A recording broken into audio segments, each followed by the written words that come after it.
so everyone has a heads up, the animal control officers are actually a division under the police department. Their main focus is to maintain public safety in regards to animal laws and humane care regulations while on patrol. Overall, they get to see a pretty range of amazing things, animals out here that you wouldn't expect people to have. Pigs, they get all kinds of agriculture out here where it would be considered residential, so those laws are something that they enforce. There's also times where we have to, especially recently, where we've had owners not properly maintaining or nourishing the animals, in which we have to also step in. Not moving at all.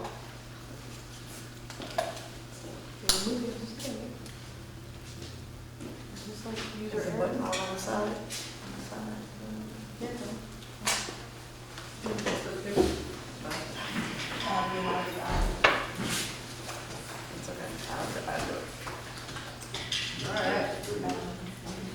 They do deal with animal bites. If an animal bites a human, it's an automatic 10-day quarantine.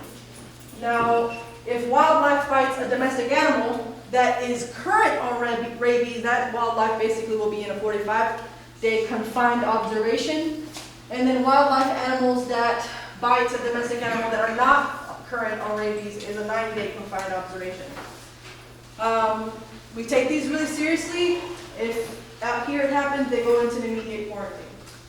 That is on our dime. We do end up taking care of them and watching them. We try to work with the owners of the pets that if they have current rabies, correct? So if I make a location and they're able to provide a current rabies vaccine that is not expired, I can at that time let them do a home quarantine. I fill out a sheet that says they have to monitor that dog 2 times a day, AM, PM. The owner of the dog is the only one allowed to handle that dog while that dog is in quarantine, or able to take it out, let it use the restroom, do what it has to do, and then that animal has to be returned inside the home and locked in a cage for that period. We're good, we're good. I just had to turn it on now. Now I'm going to let him kind of discuss rabies. Typically our ACOs do get vaccinated. It's a very expensive vaccine.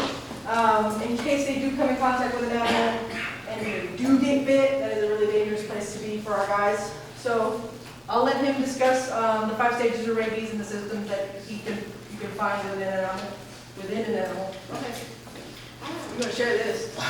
Okay. So the incubation period of the time of the bite on the onset symptoms is contagious by the bite. Paranovirus, did I pronounce that right? Has reached the brain. The animal may or may not show symptoms yet. Contagious by saliva, fresh nervous tissue, and it's aerosol of the virus, meaning that it's transmissible through the air. Acute neurological period, severe illness is now showing clear symptoms, coma, and then eventually death. Symptoms can include unexplainable paralysis, not eating, chewing, and biting at the site, difficulty swallowing, pawing at the mouth, seizures, eating strange. They're not going to be eating like they normally do, especially if it comes to non-food objects, appearing choking, hypersensitivity to light, touch, or sound. They will have a change of behavior, either to dumb form or fierce form, which everybody knows Cujo. He showed clear signs of symptoms of rabies. Cujo it is. Now, as far as dangerous animals, there is a process to labeling one that way. There's also a process for the owner of that animal to actually fight it in court. It gives them time to save the animal if in fact they've been labeled that.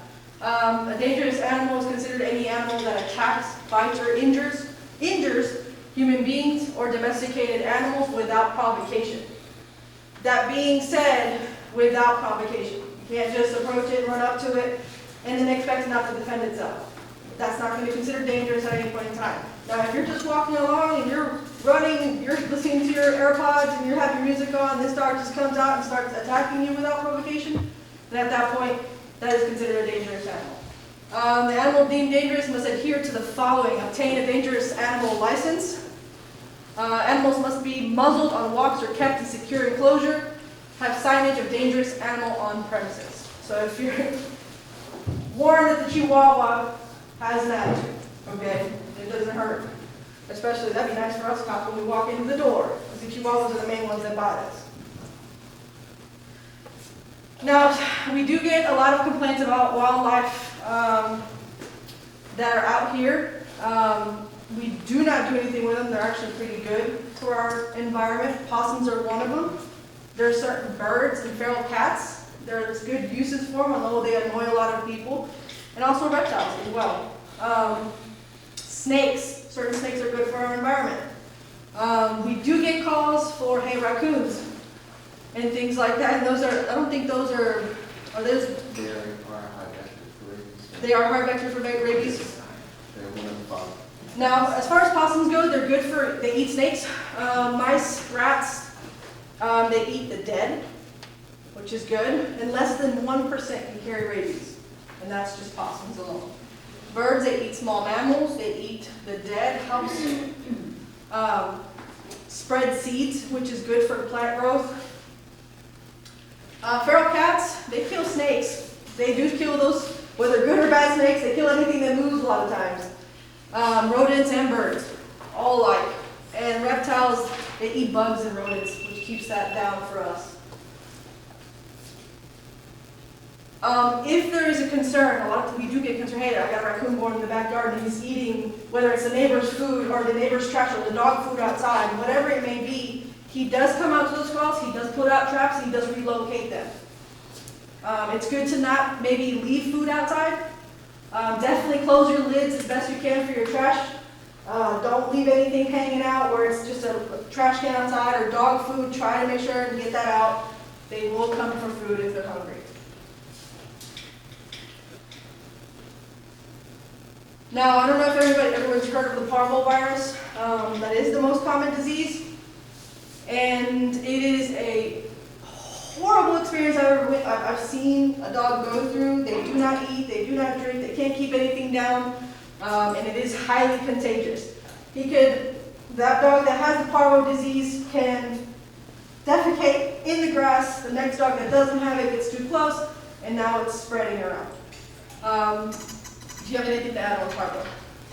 It's prominent in puppies, less than 6 months. There is no treatable course for it.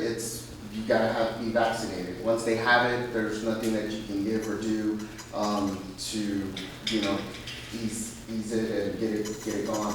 It's either they're gonna live through it or they're not. If you go to the vet, it is going to cost you well over $1,000, and all they do is give it ID and give it the IVs and give it proper nutrients just to live through it and hopefully survive it. But it is an expensive thing to get rid of. They just have to fight it. Most adult dogs do not get it. But definitely things to look for.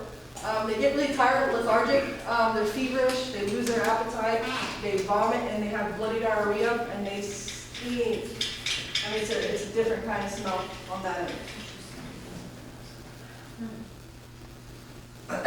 Is distemper different, or is it parvo? It's pretty much the same. Same. Yeah, they're gonna go through the same. Kevin Hoskins, how about that? The kennel cough virus, most animals get that when they're visiting like a resort or a boarding facility. It's transmitted